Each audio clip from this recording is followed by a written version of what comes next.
we talked recently, even myself, we are facing so many mining employees of small, medium, and even the large corporates here.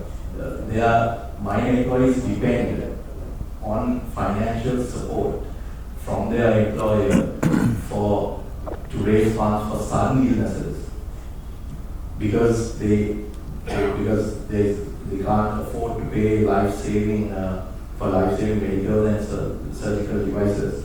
In the government hospitals, even, which is not giving it, they ask you to purchase it from outside and come.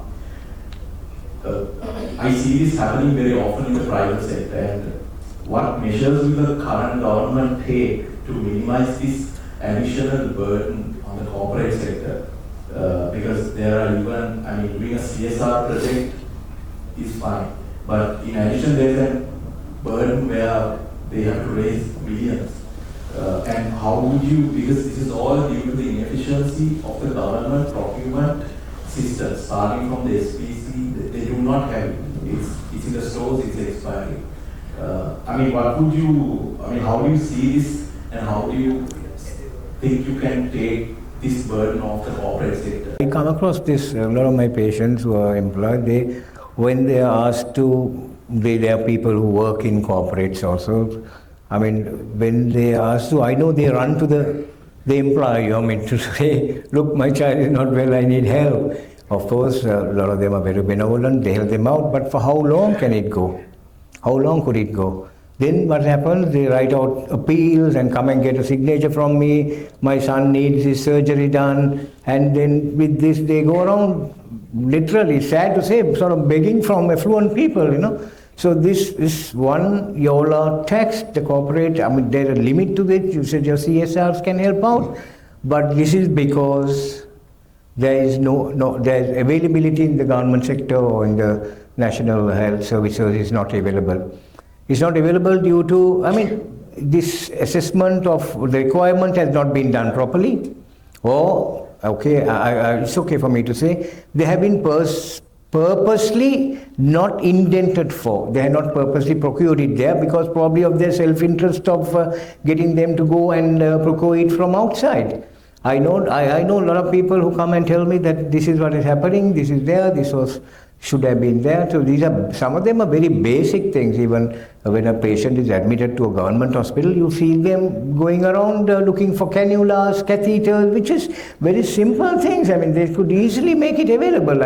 These move fast also. It's not like a pacemaker or something like that, or a cardiac wire that doesn't go, it could go into expire. Cannulas, catheters, feeding tubes, and those, even that they have a list that go about buying, and sometimes I'm sure some of these people go to the employer and say, my child needs this, and again you all are burdened on that. So what we could do is, we will make it available. We will get the requirements done properly. There are a lot of red tape when it comes to procuring of drugs by the SPC for annual requirement.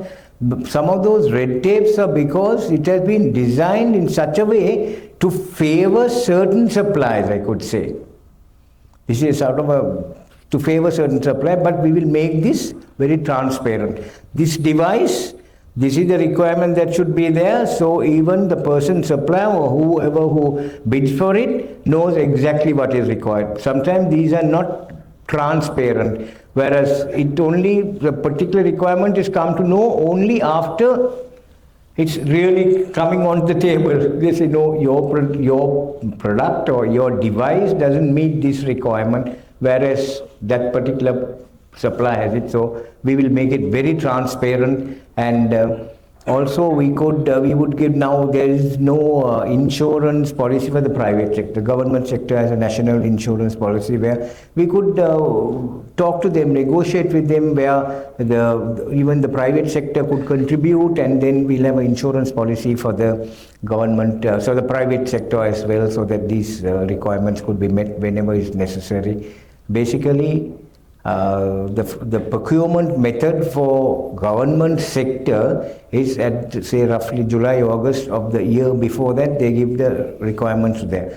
So that is a very clear procedure. There are inbuilt checks and balances, as you know, into every procedure, the inbuilt checks and balances.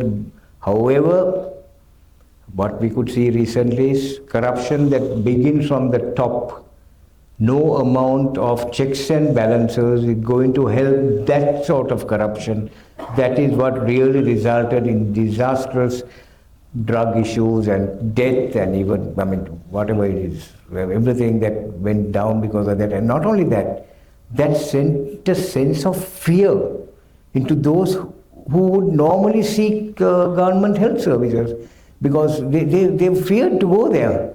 And they had to beg, borrow, or whatever it is, and go to the employer, rush to them and say, look at this, my child needs this surgery done. Because they were scared to take them again to the government sector. They were trying to take them with whatever money they could collect or get from the employer to go to the private sector, because they lost faith in the government sector. So this will be eradicated. We will definitely put faith of the public back into the health services, and also the dignity of those who go there now. They feel, I mean, anybody going to the government sector, they feel that it's because they are helpless and they are poor that they have to go there. We will make that a choice. They will hereafter will make that government health services a choice of the people who go there, not due to their helplessness. Thank you.